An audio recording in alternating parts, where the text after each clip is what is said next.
So we have a question here. Adoni has been questioned. The question is, since in the microwave, well, first, Adoni's premise is that, as Capella Cherie said at CERN, okay, that when you rapidly heat up matter,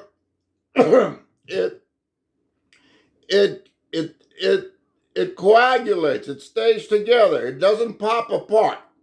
So as they fire a fusion laser at a little piece of a capsule, as they fire all that energy there, and the little capsule gets up to 1 trillion degrees, as it gets hot, it doesn't blow apart, okay?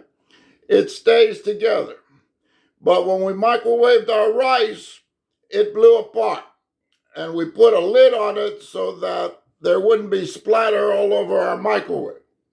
I mean, we put a dish on top of the dish, okay, to catch the splatter from our rice, okay? So does that violate our premise? And the answer is no. What happened is that the moisture in our rice, the liquid water, it coagulated. It coagulated into a droplet while it was heating.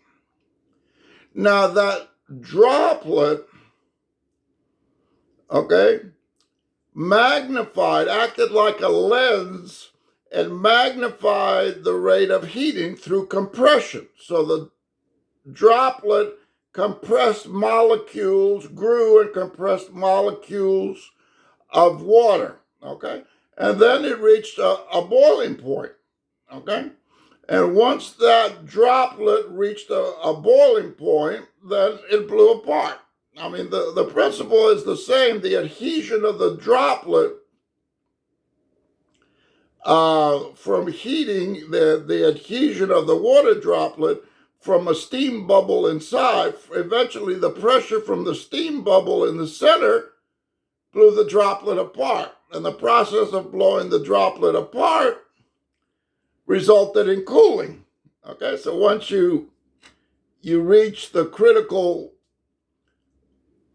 once you reach enough explosive, this is the same as a supernova too. Once you reach enough explosive GP1s, okay, the net GP1s while it's heating is going to make more and more pressure. So as it's microwave, the gravity increases and the water coagulates together. In the center, steam develops, okay, because the center is going to be the hottest. Okay, and then the droplet compresses and decompresses billions of times a second, okay, or trillions, whatever a microwave frequency is, okay? Actually, it's not microwave, it's infrared at this point. So anyway, 200 degrees, it's infrared. It's not microwave frequency inside the water droplet. But the water droplet heats up and it increases gravity and it pulls in other droplets and other moisture, other water molecules, and it develops into a droplet. And then that droplet eventually produces steam in the center.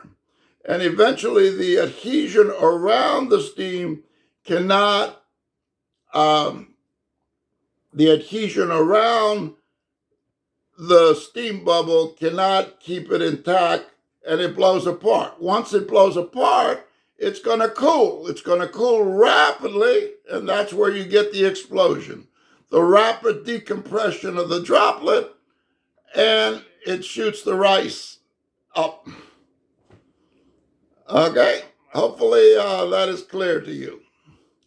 You know, it's the same with the supernova, except the supernova also produces antimatter in the process, until eventually the mixing of matter and antimatter reaches a point, what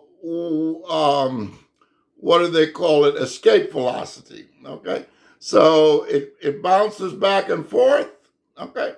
So like they tell you with a large star supernova as opposed to a type 1A supernova, okay? The supernova compresses, and it compresses the gas rapidly, and then it decompresses. But what they don't tell you is this has been going on for millions of years or hundreds of thousands of years until the compression makes enough antimatter that the decompression, the matter reaches escape velocity, and away it goes. And once it reaches escape velocity, it's cooling. So it's propelled by the cooling nucleons that expel net GP1s.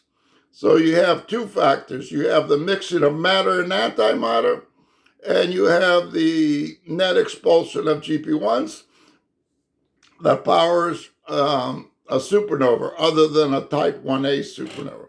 Talk more later. Bye.